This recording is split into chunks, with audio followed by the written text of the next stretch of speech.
Welcome everyone back to Sigma Book. I'm Ronis Jan with you. We'll be revising one shot. In one shot revision, we will do triangles today.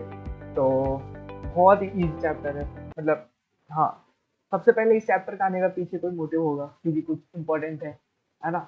तो important तो है। देखो अब इसमें क्या है, 9 theorems है अपने पास, अलग अलग टाइप्स के क्वेश्चन हर थ्योरम पे बेस बन सकते हैं। हर थ्योरम पे एक क्वेश्चन तो ऐसे बन गया कि आपका प्रूफ बना, लेकिन टर्म वन में अपन को तो कोई टेंशन ही नहीं है। अपने क्या आ रहे हैं, एमसीक्यूज आ रहे हैं। एमसीक्यूज में क्या करना है, एक आंसर टिक करना है, काम जरा आगे बढ़, लेकिन उनका नुकसान भी है। देखो हर चीज का फायदा होता है तो हर चीज का नुकसान भी होता है। Everything has its own prawns and its own cons. तो प्रोस क्या है, इजी पेपर होता है, एमसीक्यू इजी लगता है रिलेटिवली लॉन्ग आंसर क्वेश्चन से। बट अगर आंसर गलत तो पूरा गलत, अगर आंसर सही तो पूरा सही। आपने डिटेल आंसर जैसा नहीं है कि हाँ स्टेप वाइज चल रहे, लास्ट में जाके कैलकुलेशन मिस्टेक हो गई, अरे भैया ये कैलकुलेशन मिस्टेक हो गई मेरे से, मार्क्स कट गए। नहीं, मार्क्स कट जाएंगे इधर अगर एक एक कैलकुलेशन मिस्टेक आपकी काउंट होगी। आपने अगर 2 को 4 लिख दिया, 4 को 2 कर दिया, कुछ भी सिली मिस्टेक कर दी, वो आपके नंबर ले जाएगी। ऐसा डिटेल सैंपल पेपर में नहीं होगा। हाँ देखो मैं डरा नहीं, सिंपल बता रहा हूँ कि फायदे और नुकसान दोनों होते हैं।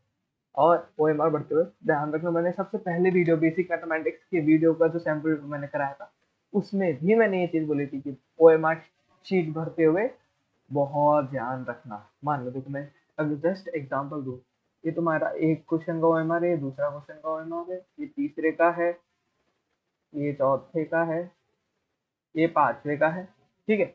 1 2 3 4 5, ठीक है। मैंने भरा ऑप्शन ए में ए। अब मेरा ध्यान है ना क्वेश्चन पेपर में कि हाँ 2 का मेरा क्या है, बी। 2 का आ गया मेरा पास बी, हो गई गड़बड़। अब 3 का सी, 4 का ए, भर किस में रहे हो, नीचे वाले में। 2 तो भाई साहब छूट गया।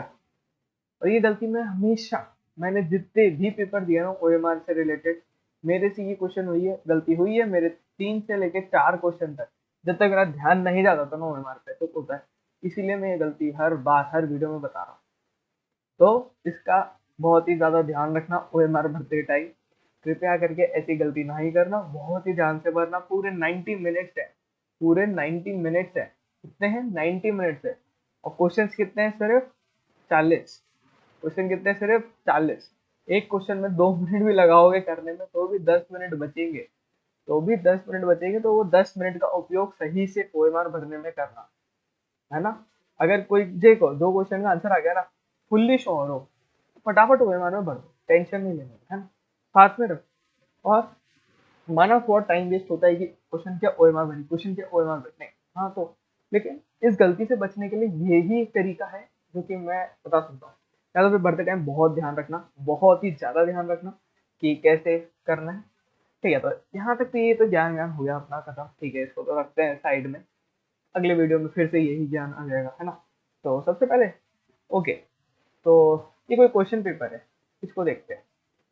State 4 types of triangle, 4 type के ट्राइंगल बताने हैं आप लोगों को।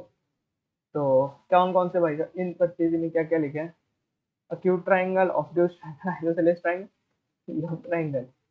ये कौन सा ट्राइंगल होता है भाई, who taught you this. Teacher भी परेशान भाई, ये क्या है, ये नहीं भाई, ऐसे नहीं लिखना है।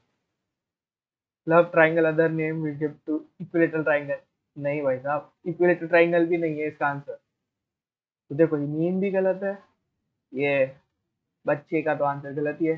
अब लव ट्राइंगल तो मतलब कुछ भी हो जाता है ना, एक ट्राइंगल बन गया 3 चीजों से रिलेटेड। जैसे कि वैसे है ना, एक लव ट्राइंगल जैसी चीज होती है जितनी है ना, मतलब तो ध्यान आती है ना, तो अपना राइट एंगल ट्राइंगल होता है ना। मैं इसके इन्फॉर्मेशन के लिए श्योर नहीं हूँ, लेकिन हाँ एक चीज होती है, ये 37 डिग्री वाला ट्राइंगल, और इधर आपका एंगल जो हो जाता है वो 53 डिग्री हो जाता है। आपका जो एंगल यहाँ पे 53 डिग्री हो गया, और ये 90 डिग्री एंगल जो होता है ना, इस ट्राइंगल को, इस ट्राइंगल का है ना कुछ एक स्पेशल नाम होता है। तो मैं ये देता हूँ आपको टास्क, ये क्या है आपके लिए टास्क है। कमेंट सेक्शन में डालो, मेरे को इंटरेक्ट करो कमेंट सेक्शन में, इसका नाम डालो। थोड़ी मजाक मस्ती होनी चाहिए ना, मतलब पढ़ाई, हाँ बोर्ड आ रहे हैं, 30 नवंबर से बोर्ड हैं। हाँ 4 नवंबर को 4 दिसंबर को अपना मैथमेटिक्स का पेपर है। अरे रिलैक्स करो यार, कोई टेंशन नहीं है। मैं हूं ना, आसानी से निकल जाएगी मैथ, बहुत ही ईजी होती है मैथ, डरने की जरूरत नहीं है। आप तुम लोगों को लग रहा होगा कि क्या बोल रहे हैं, पागल हो गए, मैथ्स मैथ्स ईजी होती है क्या? नहीं, हाँ नहीं यार, मैथ्स बहुत ईजी होती है सही में, मतलब मैं तुम्हें बताऊं ना कि मैथ्स के साथ कैसे क्या करने, बहुत ही ईजी है, ट्रिक्स है। और एमसीक्यू में तो बहुत ही मक्खन हो जाती है, बटर की तरह भी। देखना मैं है ना, तुम लोगों ने सैंपल पेपर देखा होगा अगर मेरे को सॉल्व करते हुए, तो किस वे में मैंने क्वेश्चंस को हैंडल किया था, किस वे में क्वेश्चंस को सॉल्व किया था ना, बहुत ही ईजी लगता होगा। तो बिना और कोई टाइम बकवास किए, बिना और कोई टाइम वेस्ट किए, चलते हैं सीधा वन शॉट रिवीजन के लिए। Let's begin with our first revision, our lessons from today. तो क्या क्या पढ़ने वाले हैं अपन? सिमिलर फिगर्स के बारे में जानेंगे, सिमिलर ट्राइंगल्स के बारे में, similarity of triangles, areas of similar triangles and Pythagoras. देखो, सबसे इम्पोर्टेंट चीज इस पूरी दुनिया में क्या है? Pythagoras theorem. सबसे इम्पोर्टेंट चीज इस पूरी दुनिया में क्या है? Pythagoras theorem. भगवान क्या है? ये अपने भगवान है, क्योंकि ये लग जाती है हर जगह। कहाँ लग जाती है? हर जगह लग जाती है। ठीक है, तो सिमिलर फिगर्स, ये तो मतलब बेसिक ऐसे चैप्टर पढ़ाते हैं ना, तो ये मैं ऐसा कि अगर आप तुम लोगों ने चैप्टर भी नहीं पढ़ा ना, सिर्फ ये देख रहे हो मेरे से वीडियो, अब वो तो मतलब ऐसे नहीं बोल रहा हूँ कि पास करा, टॉप करा दूंगा, तो पास करने जितना तो हो जाएगा, देखो, है ना? क्योंकि ये सिमिलर फिगर्स, सिमिलर ट्राइंगल्स, अब तक तो तुम्हें रटे हुए होंगे क्या होते हैं सिमिलर फिगर्स, क्या होते हैं सिमिलर ट्राइंगल्स। तो सिमिलर फिगर्स क्या होते हैं? दो पॉलीगन जिसके पास सेम नंबर ऑफ साइड्स हैं, सिमिलर होते हैं अगर उनकी करस्पॉन्डिंग एंगल्स इक्वल होंगे, और करस्पॉन्डिंग रेशियो या जो करस्पॉन्डिंग साइड्स हैं वो रेशियो में होंगी। सबसे पहले देखो, माना ये रेक्टेंगल है ना, बनाया रेक्टेंगल है, एक छोटू रेक्टेंगल बना लिया। अब देखो इसके एंगल्स जो है ना, वो तो क्या है, सारे भाई इक्वल है ना? एंगल्स जो है वो करस्पॉन्डिंग एंगल्स तो मेरे पास क्या आ गए, सारे इक्वल है ना? तो पहली कंडीशन तो मेरी सेटिस्फाई हो गई। दूसरी कंडीशन क्या कहती है भाई साहब, कि साइड जो है वो भी सेम रेशो में होनी चाहिए। ठीक है, साइड्स देख लेते हैं। अब देखो ए, और इसको क्या देते हैं बी, इसको क्या देते हैं सी, और ये हो गया डी।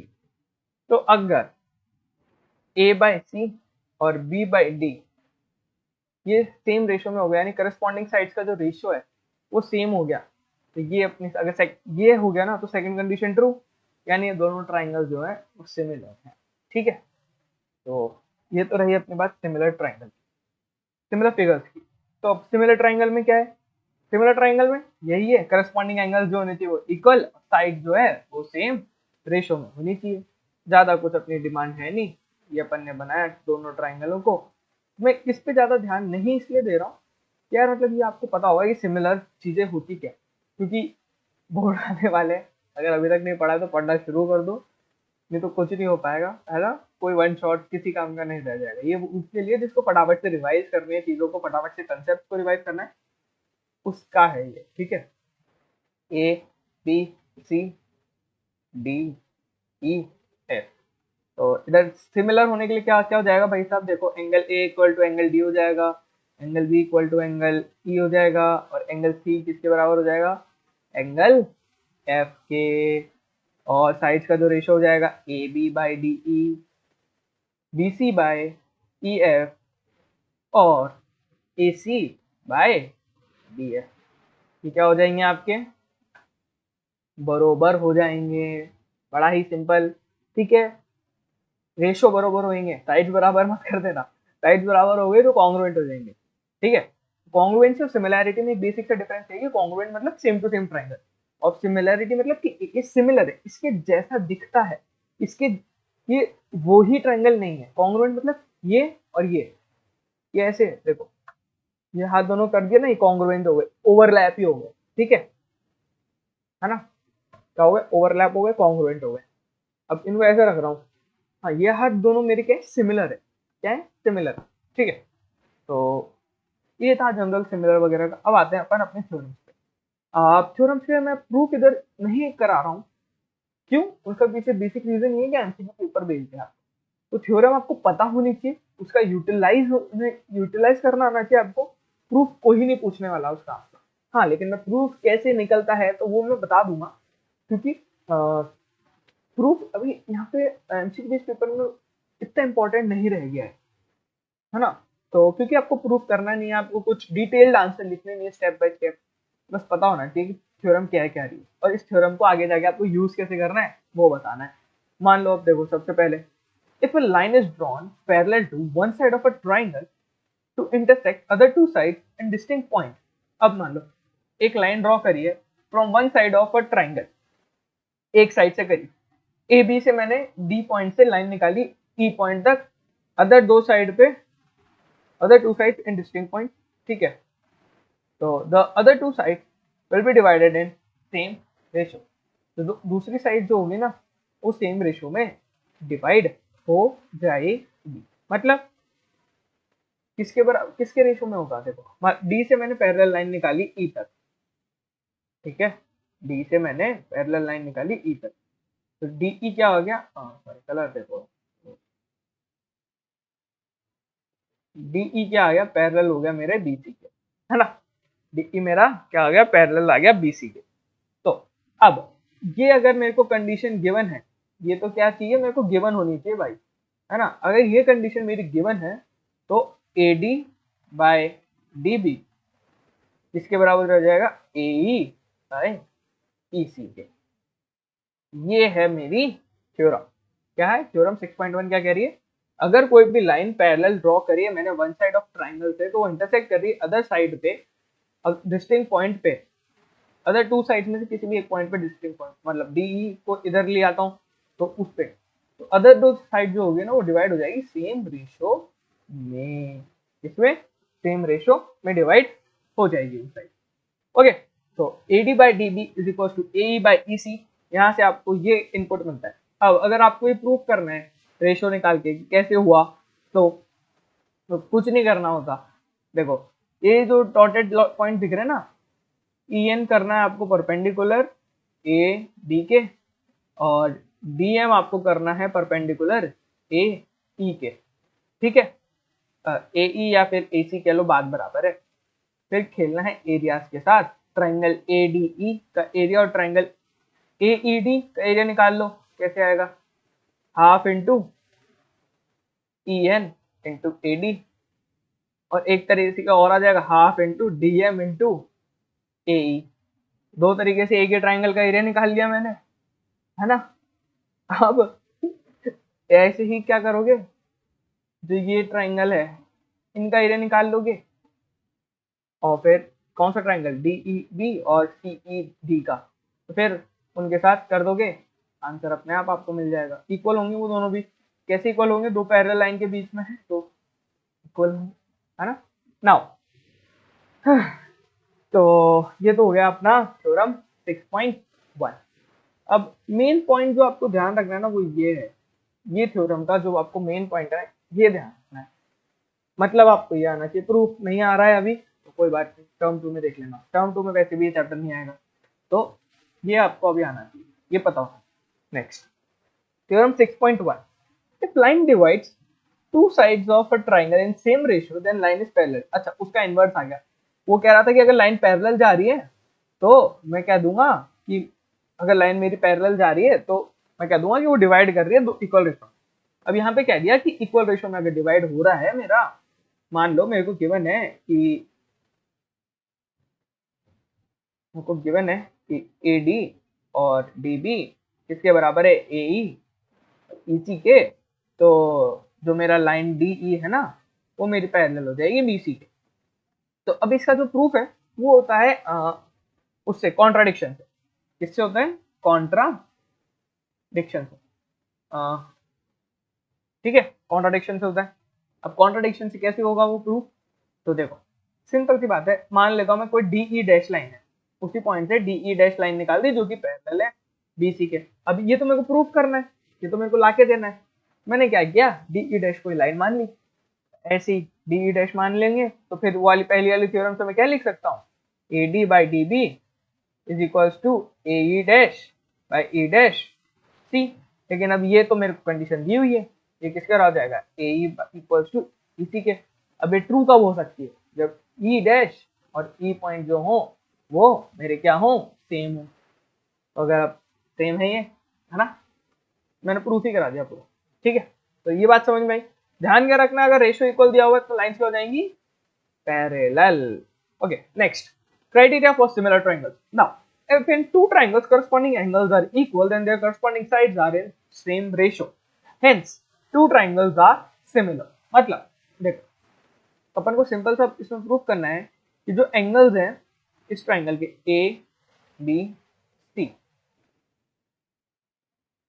डी ई एफ, तो एंगल ए, एंगल बी और angle C D E F के इक्वल दिए हुए हैं। क्या दिया हुआ है ना मेरे को, angle A equals to angle D, angle B equals to angle E, angle C equals to angle F. ठीक है, तो अब यहाँ पे ये मेरे को इक्वल दिए हुए हैं। क्या दिए हुए हैं, इक्वल दिए हुए हैं। तो क्या करने का, अब ये कह रहे हैं कि अगर ये इक्वल हैं तो A B by D E is equals to A C by D F is equals to B C by E F, ये हो जाएगा। और यानी मेरे ट्राइंगल के क्या हो जाएंगे, सिमिलर हो जाएंगे। Hence triangles are similar. ठीक है, ट्राइंगल क्या हो गए मेरे, सिमिलर हो गए। और इसी को मैं कह देता हूँ ए ए ए सिमिलैरिटी। ठीक है, क्या कह देते हैं, ए ए ए सिमिलैरिटी। अब देखो एक बेसिक सी बात कॉमन सेंस की, ए ए ए सिमिलैरिटी है। अगर मान लो मेरे कोई दो एंगल इक्वल हो गए, इसमें से एंगल मेरे को सी और ई एफ नहीं दिया, सी और एफ नहीं दिया हुआ, लेकिन दो एंगल दिए हुए इक्वल है, तो देखो सम जो होता है ना वो लिमिटेड है इधर 180 डिग्री। तो कोई भी दो एंगल इक्वल है, पता है मेरे को आपस में, तो उनका जो तीसरा एंगल जो होता है ना वो अपने आप इक्वल हो जाता है। 180 degree minus angle A minus angle B, 180 degree minus angle D minus angle E, ये किसकी वैल्यू हो जाएगी मेरे पास, एंगल सी की, और इसकी किसकी वैल्यू हो जाएगी, एंगल एफ की। अब ए डी इक्वल है, बी ई इक्वल है, तो 180 में से इक्वल चीजें तो माइनस हो रही है, आंसर क्या आना है, इक्वल ही। तो ए ए वाली भी काम कर जाती है। कोई भी दो एंगल इक्वल है मेरे, तो ट्राइंगल्स जो हो जाता है ना वो सिमिलर हो जाते हैं, सिंपल सी बात। ठीक है, next, if in two triangles side of, अब ये मैं प्रूफ पे नहीं गया हूँ इसके, क्योंकि काम का ही नहीं है, बहुत डिटेल प्रूफ है, अपने मतलब का नहीं है ना, थ्योरम समझनी थी, समझ ली।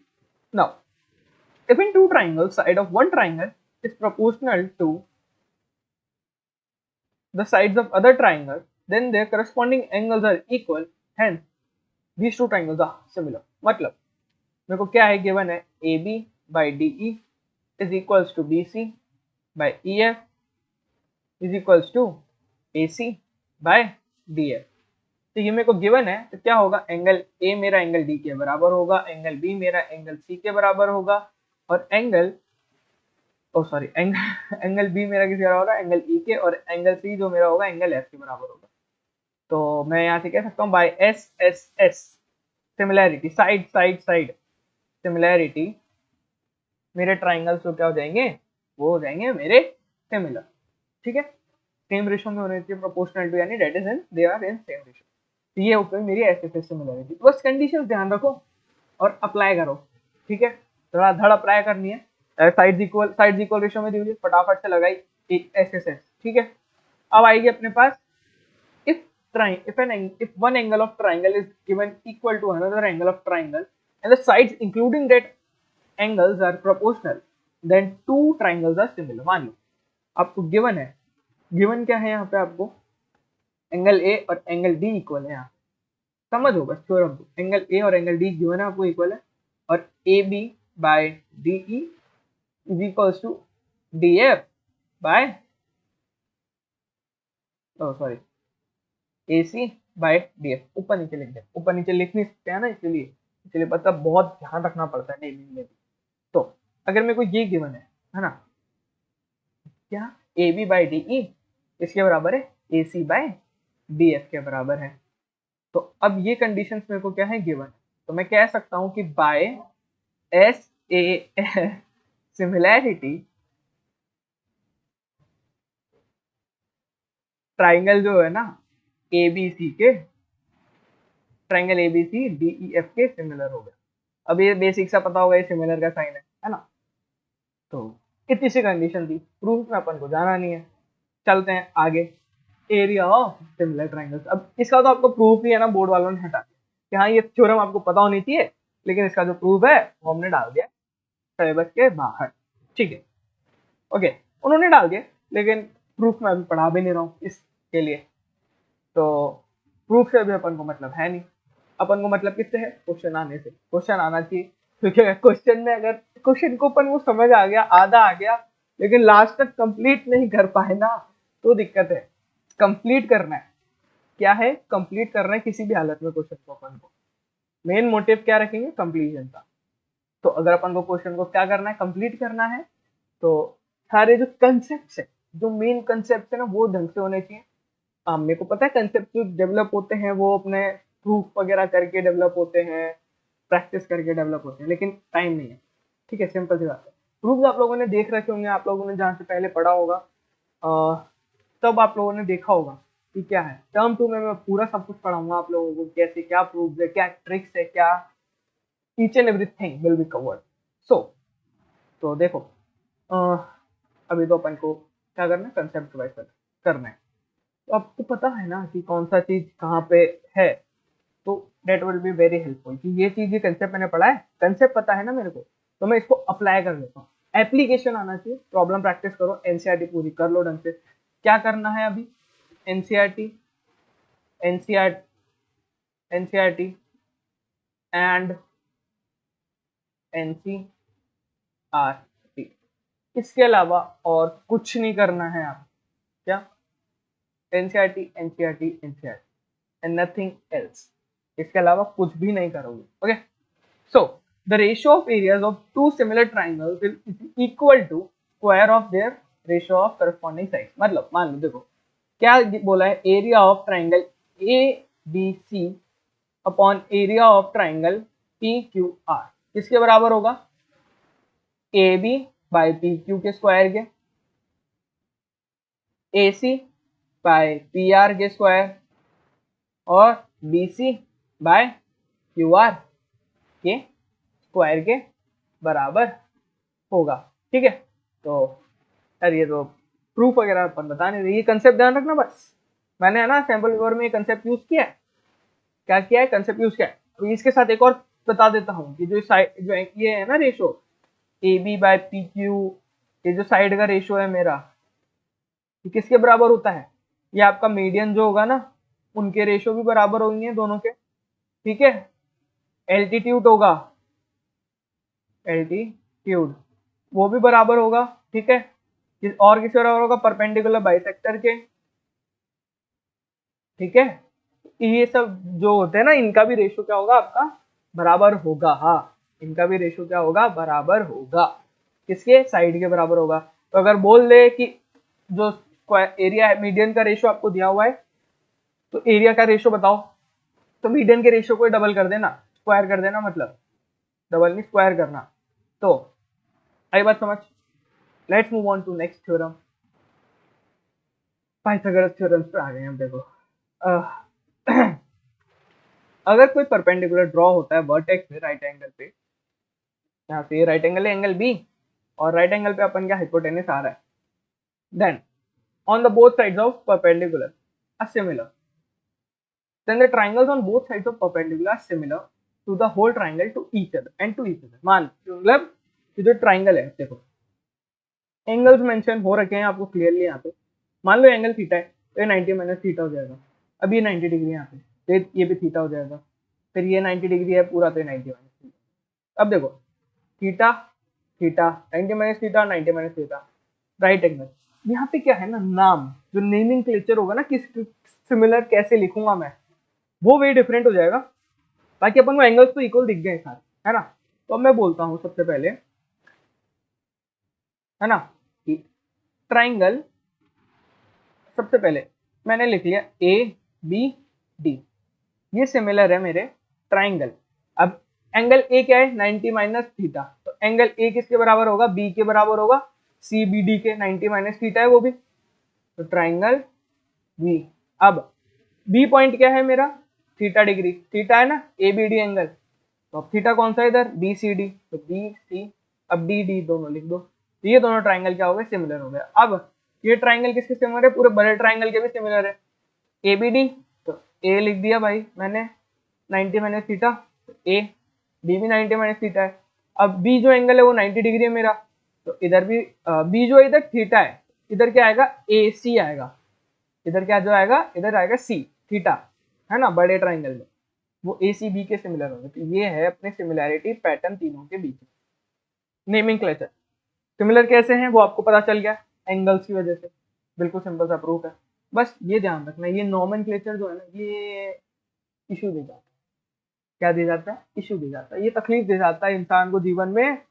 अगर नाम इधर उधर हो गया तो अपना काम खराब हो जाता है बहुत ज्यादा। ठीक है, तो अब ये हो गया, अब तो दो ही थ्योरम बची है ना।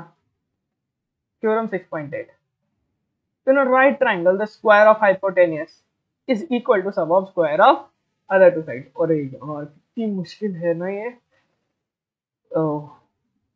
जाकिर खान का वो है ना, कितनी औसम है ना ये, कितनी मुश्किल है ये वैसे, अरे राम कितनी मुश्किल है ये।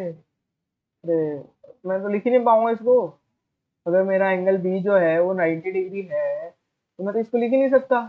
क्या हो गया, E C square is equal to A B square plus B C square, बस खत्म कहानी। जो राइट एंगल के सामने है ये साइड ए बी सी लिख दो, बस खत्म। राइट एंगल के हाइपोटेन्यूज का स्क्वायर देखो, H square is equal to base square plus perpendicular square. आई बात समझ, इजी मक्खन। चलो आगे बढ़ते हैं, कोई टेंशन नहीं। उसका उल्टा, अगर square of one side is equal to sum of square of other two sides, मान लो मेरे को गिवन है, मेरे को गिवन है A B square, oh sorry colour ही बेकार है। नाउ मान लो मेरे को गिवन है कि मेरा ए सी स्क्वायर जो है वो किसके बराबर है, A B square plus B C square के, तो नाम दिया ए बी और सी। ठीक है, एंगल बी जो हो जाएगा ना मेरा वो क्या हो जाएगा 90 डिग्री, उसका उल्टा क्या हो जाएगा 90 डिग्री हो जाएगा। तो ये थी अपनी तीनों पाइथागोरस की, एक तरह से पाइथागोरस थ्योरम तो इससे पहले वाली थी, कि पाइथागोरस थ्योरम का क्या है, इनवर्स है। ध्यान रखना है आपको ये सब, कितना अपन ने पढ़ा सारी थ्योरम्स को ध्यान रखना, और जो ट्रिक्स वगैरह हैं वो क्वेश्चन पेपर सैंपल पेपर में मैंने सॉल्व करके बताई है। अभी ऐसा तो कोई ट्रिक है नहीं इसको करने के लिए याद यार, मतलब ये तो चीजें ध्यान रखनी पड़ेगी ना, मतलब हमारा मैथ्स है प्रैक्टिकल सब्जेक्ट है, लेकिन थोड़ा तो मांगता है ये भी। अब सबसे करते हैं ये क्वेश्चन अपन, सिमिलैरिटी क्राइटेरिया पे बेस्ड है, तो ज़्यादा दिक्कत आएगी नहीं करने में आप लोगों को। तो मैं हेल्प कर रहा हूँ कैसे करना है, लेकिन वीडियो को पॉज करो, यूट्यूब पे वीडियो देखो यार, टाइम पास मत करना है ना, डिस्ट्रैक्शन बहुत है, लेकिन पढ़ाई अभी इंपॉर्टेंट है on a serious note.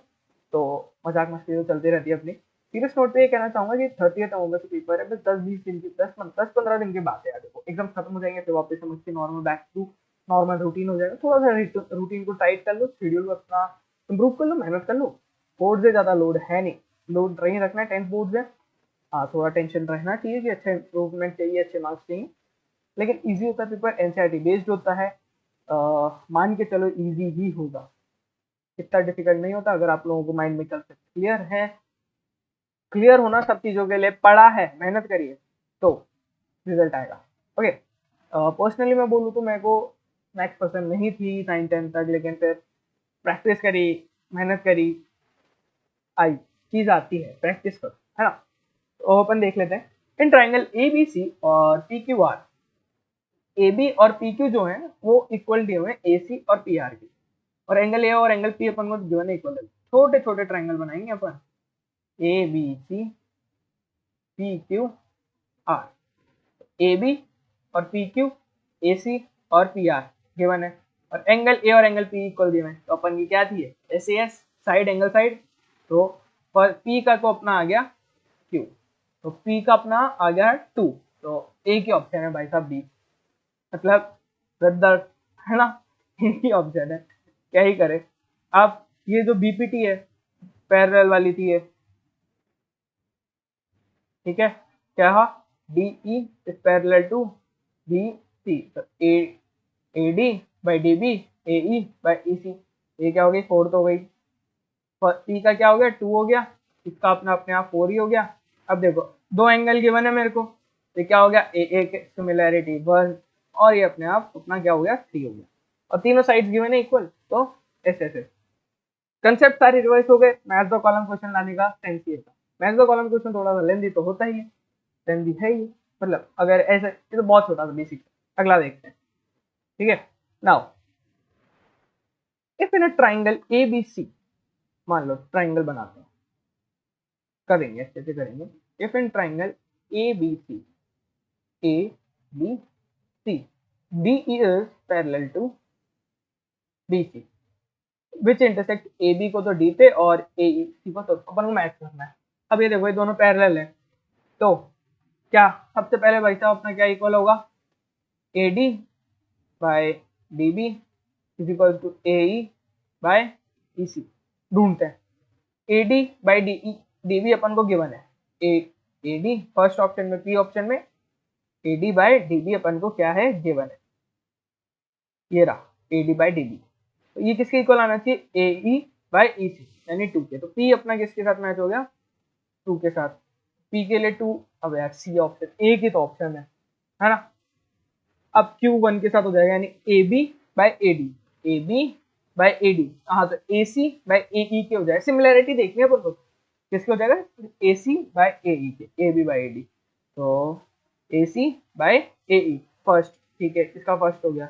D B by A B, D B by A B, तो ई सी बाई ए सी, तो ई सी बाई ए सी यानी ये फोर्थ हो गया। As A D by A E, A D by A E, तो ये किसके बराबर आएगा, ए बी बाई ए सी के बराबर आएगा, किसके बराबर, ए बी थर्ड के बराबर आ गया, ठीक है। इजी, इजी गोइंग, मतलब पहला क्वेश्चन मैंने पहला आंसर निकाला ना एक, जो मेरे को बेसिक कंडीशन पता थी, उससे मेरा आंसर आएगा, पूरा तो सॉल्व ही नहीं करना आपको, ऑप्शन भी इतनी इजी दिए होंगे इस पर। तो यही ट्रिक्स है, यही सब कुछ है ना। तो रिमेंबर, अब ध्यान क्या क्या रखना इस चैप्टर में, ध्यान रखना आप सारी थ्योरम्स जो है ना, एक बार वो सारी एक बार कंसेप्चुअली आपको याद होनी चाहिए। ट्रिक्स होती हैं कुछ, पेपर सॉल्विंग में देख लेना कैसे मैंने पेपर सॉल्व किया है। मेन चीज है आपके पास अगर थ्योरम्स आती है ना, ये ध्यान रखना, theorems are very very very important for us, तो उस चीज का ध्यान रखना, थ्योरम्स को ध्यान रखना, बाकी ऐसे तो कुछ नहीं है। Now thank you guys, if you have any doubts just drop them in the comment section or join our telegram group. All the links of our social media handles and telegram group are given below in description. These slides will reach you in the description box as well. So abhi ke लिए चलता हूँ, tata bye, see you, have a great day guys, bye guys, this is Ronnie Jain signing off, tata bye.